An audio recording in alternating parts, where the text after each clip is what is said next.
Magandang araw mga kabakyard. So, samahan niyo po ako ngayon at mag-harvest na naman po tayo ng ating mga crayfish.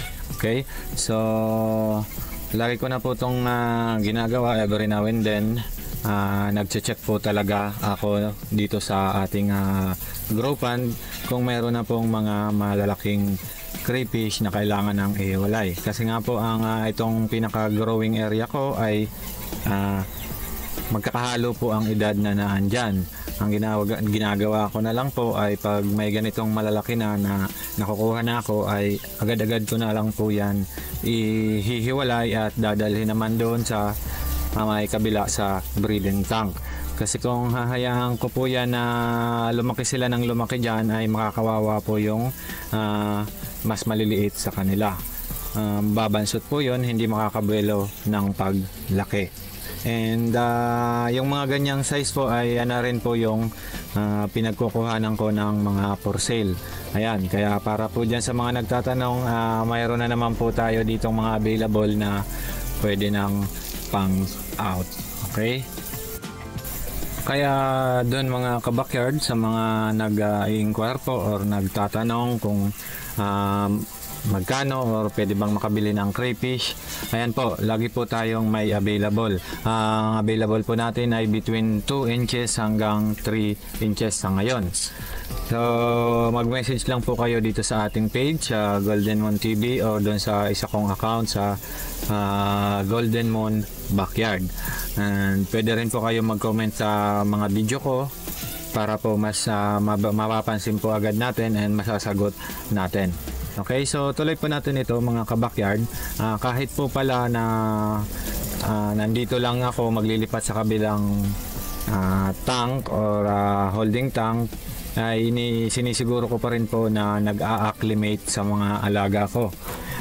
Yes po, safe. Lagi po ako sa safe side lang. Although ang lapit-lapit niyan lang, saglit lang yan ililipat, pero ayoko po kasi na magkakaroon ako ng mortality. Kaya kung mapapansin nyo, ilang metro lang yung ililipatan ko, mag-a-acclimate pa rin po ako dyan mga kabakyard.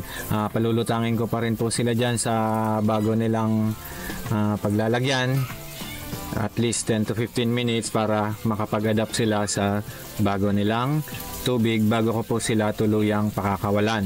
Ito po pala mga kabakyard, ito yung main tank ko ng mga breeder. Nandyan po yung mga breeder na malalaki na. So diyan ko na po yan isasabay since malalaki naman sila, hindi na sila kayang ibuli ng ating mga breeder. Kayang-kaya na nila dyan mag-survive. At the same time, kung hindi pa po yan mabibili, makakadagdag pa po yan sa ating mga breeder. Ito po, marami pa po dito akong kailangang alisin. Medyo madilim na, so i-continue ko to. Siguro bukas na lang, idudugtong na lang natin yung video kasi plano kong magpalit din ng at least 50% na tubig. And dito, ayan mga kabakyard, so madilim na nga yung isa nating video kagabi, so kinintunyis ko na lang ito ngayong umaga. Ayan, so ngayong umaga inahon ko po lahat yung iba, yung maliliit hiniwalay ko na, and may mga nakuha pa rin po akong mga malalaki-laki na or pwede na ring alisin. At the same time, may mga Clarkie na din po ako dyan na pwedeng alisin. Ililipat ko din po yan papunta doon sa ating mga breeding tank ng mga Clarkie din, kasi hiwalay din po yung tank ng mga Clarkie. So same din po sa ating mga Clarkie, mayroon mga available din po tayo dyan.